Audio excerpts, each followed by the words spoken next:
Presented by Listen Headlines. Latest financial news from trusted sources. Updating daily noontime New York City.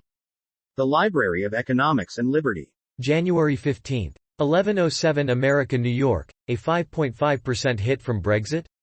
Not so fast. When Britain voted to leave the European Union in June 2016, there was no shortage of forecasts of economic catastrophe. In the event, the catastrophe did not materialize, and when the British economy did crash, it did so at the same time as everyone else's as a result of COVID-19 and government responses to it. Global economy. January 15. 10 o'clock America, New York. Will UK inflation data show the Bose strategy is paying off? Market questions as the FT's guide to the week ahead. Wall Street Journal U.S. Business. January 15. 8 o'clock America, New York. Russian strikes sap Ukraine mobile network of vital power. Telecom operators and internet providers are scouring suppliers for better batteries and generators. The Library of Economics and Liberty. January 15. 8 o'clock America, New York. The need for heroes and heroism. A group of classical liberals whose email list I'm on got into an interesting discussion recently about the role of, and need for, heroes and heroism. The best comment I saw was by Todd Zawicki, a law professor at George Mason University, who gave me permission to quote him. Marginal revolution. January 15. 7:25 America, New York. Unexpected inflation and the redistribution of wealth. We have a great new MRU video giving students some practice with unexpected inflation and the redistribution of wealth. As always, we like to teach a bit of history with our economics, so you might also get some perspective on William Jennings Bryan and the Cross of Gold. Global economy. January 15. 7 o'clock America, New York. Sweden is navigating an international identity crisis. War in Ukraine and economic activism in Europe are causing Stockholm to nuance traditional stances. Global economy. January 15. 7 o'clock America, New York. Geopolitics threatens to destroy the world Davos made. World Economic Forum delegates fear that a long period of peace and economic integration could be coming to a close.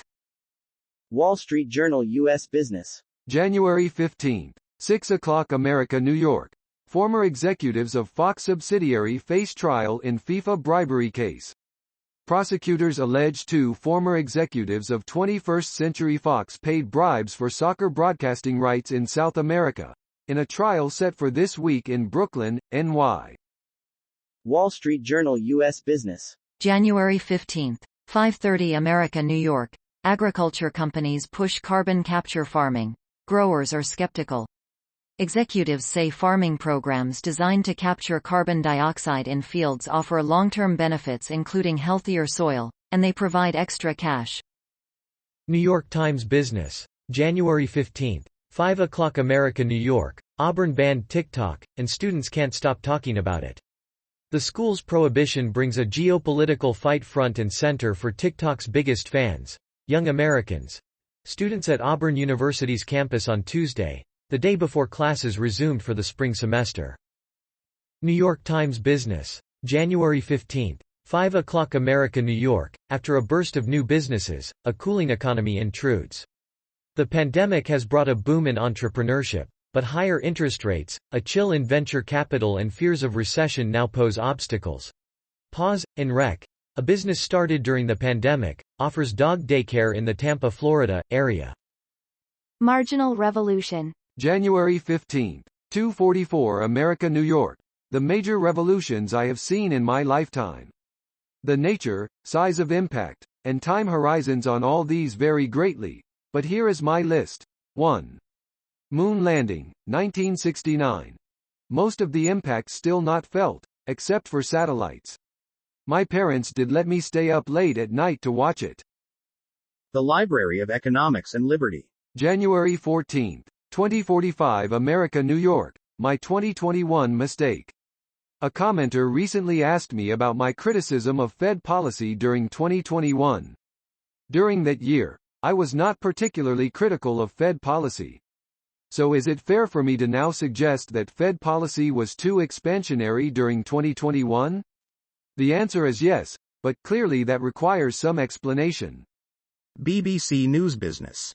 January 14, 1927 America, New York. CEO secrets. Boxing boss reveals his punishing routine. Ben Amana, founder and CEO of Boxraw, which sells kit and clothing for boxing, shares his business advice. Marginal Revolution. January 14, 1603 America, New York. Sprouting cities. How rural America industrialized. We study the joint process of urbanization and industrialization in the U.S. economy between 1880 and 1940. We show that only a small share of aggregate industrialization is accounted for by the relocation of workers from remote rural areas to industrial hubs like Chicago or New York City. Daily FX Market News. January 14, 12 o'clock America, New York. Japanese yen weekly forecast. Optimism around BOJ shift lifts JPY. The Japanese yen enters the week on a positive note ahead of the highly anticipated BOJ rate decision that could bring about a change to a long-standing policy outlook. New York Times Business. January 14, 8 o'clock America, New York. Just how common is corporate fraud? A new study estimates that on average 10% of public companies commit securities fraud each year. Daily FX Market News. January 13, 1915 America, New York. S&P 500 toes technical cliff. Dollar has lost half of its rate era climb. Event risk uneven. Both the benchmark for global equities and the world's most liquid currency registered meaningful progress this past week while still standing firmly in a shadow of doubt around commitment. On the cusp of risk-on breaks, how will holiday liquidity and an eclectic mix of top event risk steer conviction? BBC News Business. January 13, 1902 America, New York. Single-use plastic. Takeaways face ban in October. More details emerge of a ban that businesses say could make takeaways more costly. BBC News Business. January 13, 1725 America, New York. Holidaymakers spending more as bookings rise. People planning a trip abroad for the summer are splashing out despite incomes being hit by inflation.